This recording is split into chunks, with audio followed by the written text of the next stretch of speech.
ये बात बिल्कुल सच मानी जाती है कि कोलकाता के लगभग सभी वार्डों में अवैध निर्माण यानी अनऑथोराइज्ड कंस्ट्रक्शन का चलन आम हो चुका है। 2 से 4 सालों में ही कई अवैध निर्माण 4 से 5 मंजिला इमारतों में तब्दील हो जाते हैं, जिनमें लोग रहने भी लगते हैं। फिर जब इन्हें अदालत द्वारा अवैध करार देकर तोड़ने का आदेश आता है तो लोगों का आशियाना मलबे में बदल जाता है। कोलकाता के कई घनी मुस्लिम आबादी वाले इलाकों में यह समस्या और भी गंभीर रूप से देखी जाती है, जहां आए दिन अवैध निर्माण के नाम पर मकान तोड़े जाते हैं। स्थानीय नेता और प्रशासन की मिलीभगत से कई प्रमोटर 2 मंजिल की अनुमति को 4 मंजिल बना देते हैं और 3 मंजिल की इमारत को 5 मंजिल तक खड़ा कर देते हैं। लेकिन जब बात अदालत तक पहुंचता है और इमारत गिराई जाती है तो ये सभी जिम्मेदार लोग गायब हो जाते हैं, कोई भी सामने नहीं आता। कुछ ऐसा ही मामला कोलकाता के वार्ड नंबर 37 में 170 केशव चंद्र सेन स्ट्रीट पर सामने आया है, जहां एक इमारत पर हथौड़ा चलाया गया। यह घटना इतनी पीड़ादायक थी कि स्थानीय लोग भी चुप नहीं रह सके और उन्होंने इस तरह की कार्यवाही पर अपनी प्रतिक्रिया दी है। स्थानीय लोगों का कहना है कि इमारत तोड़ने के नाम पर आम जनता के बीच आतंक का माहौल बनाया जा रहा है और अब यह खेल बंद होना चाहिए। अगर ऐसा नहीं हुआ तो आम आदमी सड़कों पर उतरकर इसका विरोध करेगा। के गैर कानूनी मकानात है, ये गलत है। मैं इसको गैर कानूनी नहीं कहता और मैं समझता हूं, बल्कि ये गैर मंजूर शुदा है। गैर कानूनी वो चीजें होती हैं जो चोरी छुप के बनाई जाती है। ये खुलेआम बनाया गया, एडमिनिस्ट्रेशन के निगरानी में बनाया गया। कोलकाता कॉर्पोरेशन के जो वार्ड काउंसिलर होते हैं उनके मातहती में बनाया गया, तो फिर गैर कानूनी कैसे हुआ? गैर मंजूर शुदा, अनऑथोराइज्ड इसे कह सकते हैं। आप एक बात समझिए कि जो मुस्लिम इलाका है, मुसलमानों की तादाद और मुसलमानों की जो आबादी के हिसाब से जो इलाके होते हैं, वो इलाके में रिहायश की गुंजाइश कम है। तो यहाँ पे क्या है कि लोग बिल्डिंगों को तामीर करके 1 मंजिला, 2 मंजिला, 5 मंजिला, 10 मंजिला बना करके वहां पे रहने का कोशिश करते हैं। तो अब जब उसका प्लानिंग लेने जाएंगे, तो आज चंद रोज कबल हमारे मेयर साहब ने अनाउंसमेंट किया कि हम प्लानिंग दे रहे हैं, लेकिन मैं प्रमोटर हजरात से जब मिला तो मालूम हुआ जितना आसानी वो बोल रहे हैं उतना आसानी है नहीं। इसलिए इसका तरीका यह होना चाहिए कि इस काम में ये अनऑथोराइज बिल्डिंग, गैर मंजूर शुदा तामीर जो हो रही है कलकत्ता के अंदर, इसके अंदर वो तमाम लोग इन्वॉल्व हैं,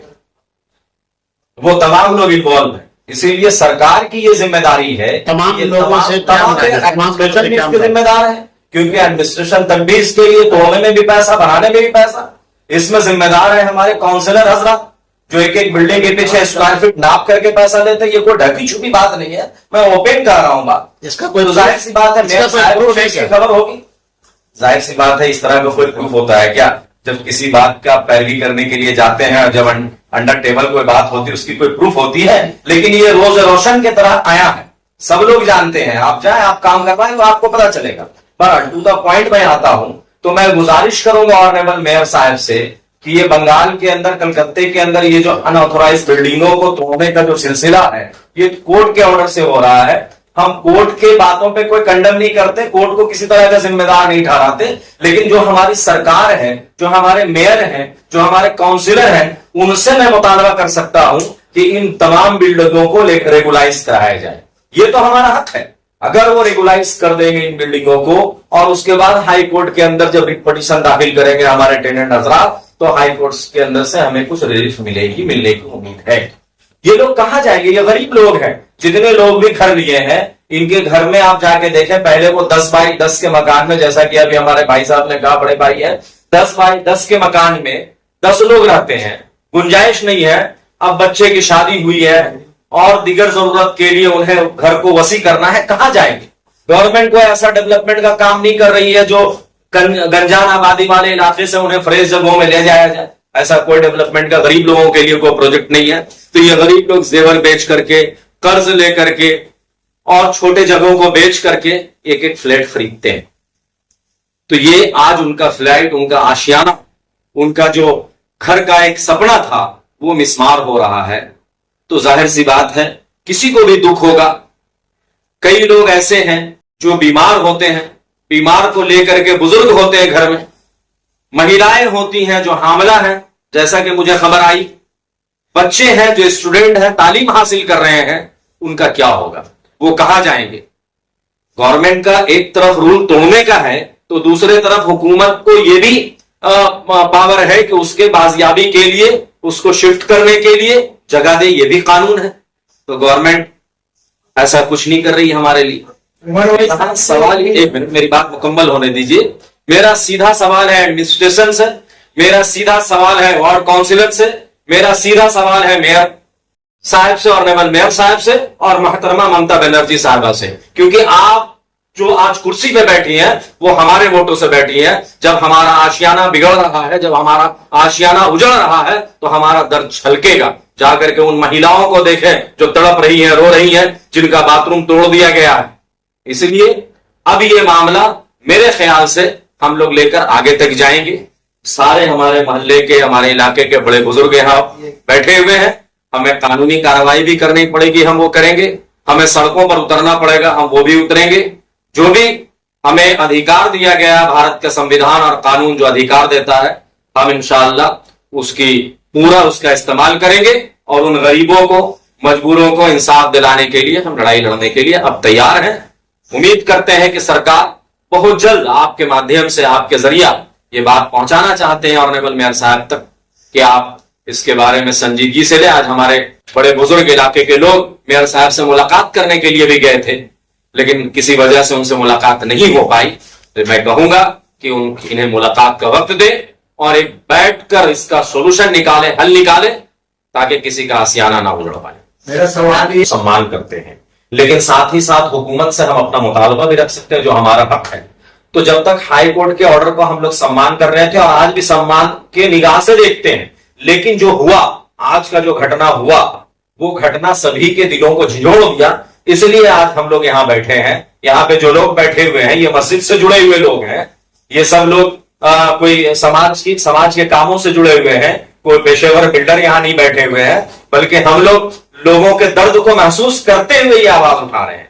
इसलिए इंशाअल्लाह रहमान अब इसकी कोशिश होगी कि आइमा हजरात भी और वो तमाम मजलूमीन जिनके साथ जुल्म हो रहा है, नाइंसाफी हो रही है कानून के दायरे में, और वो लोग को भी मैं यहां से इंतबाह करना चाहता हूं कि जो लोग इस तरह की हरकत कर रहे हैं, जो लोग कटमनी के लिए हाईकोर्ट कर रहे हैं, उनको भी मैं इंतबाह करना चाहता हूं कि तुम्हारे खिलाफ भी एक्शन लिया जाएगा। जो परिवार लो है कि मेयर साहब के हाथ में इसका पावर है, गवर्नमेंट के पास इसका पावर, गवर्नमेंट चाहे तो ये काम रुक सकता है। लेकिन अब गवर्नमेंट कितना तवज्जो दे रही है वो सबको सोचना पड़ेगा, समझना पड़ेगा। आपके वार्ड काउंसिलर की जिम्मेदारी है, वार्ड काउंसिलर लेते हैं पैसे, सारे लोग को मालूम है, तो उनकी जिम्मेदारी है। वो कहां है? वो मेयर से बात क्यों नहीं कर रहे हैं? वो क्यों नहीं सीएम से बात कर रहे हैं? भाई हम तो पॉलिटिकल लोग नहीं है, उनकी जिम्मेदारी है, तो वो जिम्मेदारी से भाग रहे हैं। उन्हें भी अपनी जिम्मेदारी निभानी पड़ेगी और सामने आना पड़ेगा, और अगर सामने नहीं आते तो आवाम जवाब देगी। इस तरह के वाकयात मुस्लिम मोहल्लों में ज्यादा होती है। ये राजा बाजार का बात नहीं, पूरे शहर के तमाम मुस्लिम इलाकों का। क्या आपको लगता है नहीं कि मुस्लिम मोहल्ले में जब कोई फ्लैट वगैरह बिल्डिंग बने तो जो लोग खरीदते उनको एहतियात बरतना चाहिए, क्योंकि इस तरह का मामला आज भी होगा, 10 साल बाद भी हो सकता है। देखिए एक बात ये समझिए, एहतियात कहां से बरतेंगे? यहाँ तो हमारे यहाँ लिटरेसी भी है, गैर तालीम याफ्ता लोग हैं, गरीब लोग हैं, उन्हें क्या मालूम इतने कानूनी पेचीदगियां में जाता कौन है, ये बताए। और ये बिल्डिंगों का सिलसिला आज से नहीं है। मेरा उम्र यहाँ पे 40-45 साल हो गया है, मैं देख रहा हूं कि बन रहा है ऑथोराइज बिल्डिंग, और टूटने का भी देखा। लेकिन अभी जो सिलसिला टूटने का दिख रहा है, वो तो ऐसा मुझे महसूस हो रहा है कि लगता है हम बंगाल में, उत्तर प्रदेश के अंदर है, वहां बुलडोजर चल रहा है, यहां थोड़े चल रहे हैं। तो इसके लिए सरकार तो कोई इनिशिएटिव लेगा। सरकार किस लिए होता है, काउंसिलर किस लिए होता है, मेयर किस लिए होता है, क्यों बनाया गया? हमारी परेशानियों को समझेंगे, सुनेंगे और उसका हल निकालेंगे। लेकिन वो तो बस आराम से सोए हुए हैं। इसलिए अब आवाम जाग रही है, आवाम को समझ में आ रहा है, तो आवाम जिस तरह से कानूनी चाराजोई करेंगे और सड़कों पर उतरने की नौबत आएगी तो वो भी करेंगे, और कानून के दायरे में रहते हुए हम लोग इंशाअल्लाह इनिशिएटिव। आप आने वाले आप लोग के जो लोकल काउंसलर है, जैसा कि इन्होंने बताया कि ये फोन पे बात की है, बाज़ाब्ता वफद के सिलसिले में जो लोकल नुमाइंदा है उनसे आप लोग मिलिएगा आजकल में? जरूरत पड़ेगी तो मिलना पड़ेगा, क्योंकि आप लोग का आशियाना बिछड़ रहा है। हाँ बिल्कुल। देखिए अपनी जगह को बचाने के लिए किससे मिलने को तैयार है, इसमें बचे जो गरीब का जो पैसा लगा वो भी सेव हो। नहीं मिलेगा ऐसा कोई बात नहीं, मिलेंगे सब, किसी से इंकार नहीं है मिलने से, चाहे वो एमएलए हो चाहे एमपी या काउंसिलर। हम तो उन्हीं लोग को लेके ही आके कर रहे हैं काम को ना, ताकि उन लोग से एक रहबरी मिले, उन लोग से एक गाइड मिले और काम हम करें। मसला मिलना नहीं है, मसला मसाइल को हल करना है। काम कर अब ये नहीं है आप मिल लिया और आपने कह दिया আমি দেখছি আমি করছি আমি করব আমার হাতে কিছু নেই, এটা বললে হবে না। কাজ করতে হবে আর আনন্দ ফানন কাজ করতে হবে, খুব এমার্জেন্সি করতে হবে।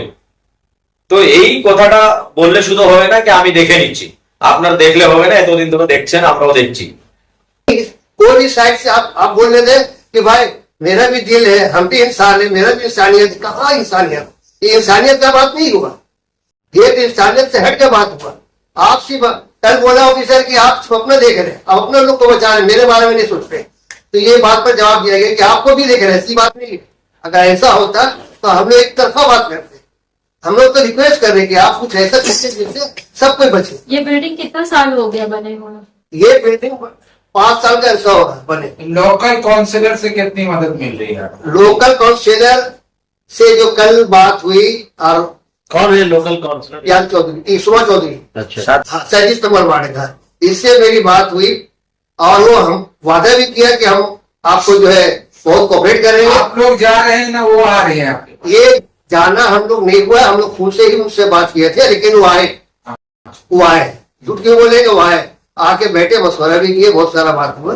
तो उनका कोई ऐसा मजबूरी इसका वजह से जो है वो फील्ड में सामने नहीं आ सकते। क्या मजबूरी है? अब ये लोग समझेंगे, हम तो मदद कर रहे हैं आपको? हाँ, कुछ हद तक सपोर्ट कर रहे हैं और वादा भी कर रहे हैं कि हम आगे का भी देखेंगे। घर तो टूट रहा है, घर तोड़ने भी मदद टूट गया। तो मदद क्या? जो मदद करना चाह रहा है ऑफिशियली, वो मदद करना चाह रहा है, लेकिन इस कोर्ट में नहीं आ। तो मदद हो रही कहाँ? घर टूट रहा, बोल रहे मदद करे, कैसी मदद होगी? ये जो देखिए, वो भी मकान जो बनती है ना, एक दिन में नहीं, इसको बनाने के लिए बरसों लगता है।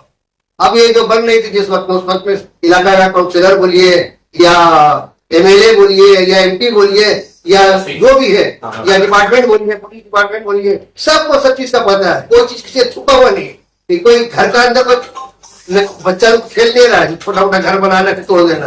ये भारतीय बिल्डिंग बन रहा है, ईटा है, पत्थर है, सारा चीज का इस्तेमाल हो रहा है, ये सबको पता है। लेकिन ठीक है, चलो आप लोग करने दिए, आप लोग का बहुत उपकार है, मेहरबानी आप लोग का, जो लोग करने दिए और हम लोग अपने जो जगह को डेवलप किए। लेकिन इसका मतलब तो ये नहीं कि आप बर्बाद कर दीजिए बात में। एक बार खुशी दिए और जिंदगी भर का कम दे दिए। कितना परिवार इससे affected हुआ? अभी जो बिल्डिंग टूटी आज का दिन में जो टूटी है, कम से कम 15 फ्लैट उसमें है, 15 लोग का फैमिली है और एक फैमिली में मिनिमम 8 से 10 लोग रहते हैं। आप समझिए 150 से 200। कहाँ है वो लोग जिनका घर टूट गया? वो बेचारा अभी कहाँ, बाहर है, रास्ता में। उनका सामान जो है कितना नुकसान हो गया।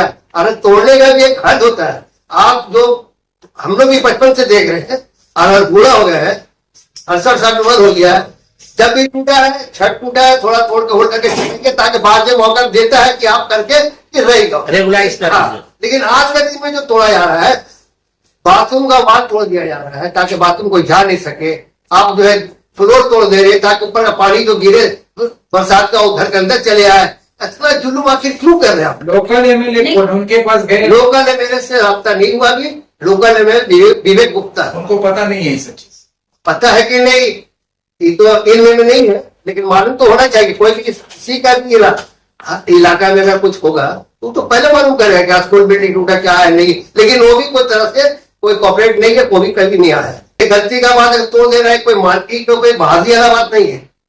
हम तोड़ दिया, बर्बाद कर दिया, नुकसान कर दिया, ये कोई बहादी वाला बात। बहादी उस वक्त होगा जब हमको पैसा रास्ता दिखाओ, रास्ता दिखेगा तो हम उसको कोशिश करेंगे बचने का, बचाने का। अब कुछ लेकिन जहां कोई आदमी किसी चीज पर इन्वेस्ट करता है, कहीं से भी आगे करता है, 10 रुपया लगाया, अगर देखा कि 10 रुपया नुकसान होने वाला है तो 2 रुपया देने से मेरा मसला हल हो जाएगा, तो धार कर्जा करके भी 2 रुपया पूरा करेगा ताकि खत्म हो जाए मसला। 38 में भी कुछ बाड़ी है ना? 38 में भी बाड़ी, 38 में भी मकान टूटा है। तो वहाँ के काउंसिलर वो भी क्या गायबाना मदद कर रहे हैं? कुछ नहीं, नथिंग, कोई ऐसा मदद नहीं है। मुसलमान अकेला है, कोई देखने वाला नहीं है। आज उम्मत का माल, जिस फ्लैट जो लिया, खरीदा, पैसा लगाया, उम्मत का माल बर्बाद, मुसलमान को नुकसान। इसमें कोई किसी को दर्द नहीं है, किसी को दर्द नहीं है। चाहे इलाका का एमपी हो या एमएलए हो एमपी साहब आते हैं साल में एक बार ईद का दिन में नमाज के बाद नमाज के बाद कभी लिया कोई खबर? तो मेरा मेरा मेरा इलाका में कौन आदमी क्या है नहीं है कोई नहीं खबर देता है, खाली बोलता है ऐसा हो रहा वैसा हो रहा। आपके बगल में बहुत बड़े नेता उनका वहां जाना नहीं हुआ, उनका वहां जाना नहीं हुआ, लेकिन हम लोग बचने के लिए कहीं भी जाने को तैयार है। डेमोलिश ऑर्डर थे। आगे मुझे सुनो, आप लोग को कब मालूम हुआ कि आप लोग का बिल्डिंग को तोड़ा जाएगा? ये 2 महीने पहले नोटिस दिया था, अच्छा, 2 महीने पहले नोटिस दिया कि खाली का, लेकिन तोड़ने से पहले तो आप लोग इस 2 महीने में कुछ किसी से मिले, कुछ रास्ता निकालने के लिए? हम लोग तो है सिर्फ पहले टेनेंट से ही बात की है इसमें खाली कर दे, लेकिन कोई खाली करता है ये कोई बचकाना बात है। कोई मतलब जगह को बोलेगा कि आप खाली कर दो हम करेंगे, कोई नहीं करेगा। जब हम घुस गए तो मेरा हो गया, जब तक नहीं घुसे तो किसी और का। जब जगह पोजीशन में ले लिया तो मेरा हो गया, हम उसमें पैसा लगाया, हमसे सब कुछ किया, हम कैसे छोड़ दें? अब एक ही बात है कि आप छोड़ दीजिए छोड़ दीजिए, कोशिश बाधा किया गया लेकिन छूटा नहीं, कोई छोड़ा भी नहीं। आखिरकार आज जो हुआ ये आप सबका सामने, ये जो तोड़ने का तो जो उम्मीद पर दुनिया कायम है ना, अभी भी हम लोग उम्मीद पर है कि हो सकता है आगे चल के हम लोग को मेयर या फिर आपका इलाका काउंसिलर एमएलए कोई भी हम लोग को जो है जो सपोर्ट करके इस चीज को बचा, हम लोग को उम्मीद यही है।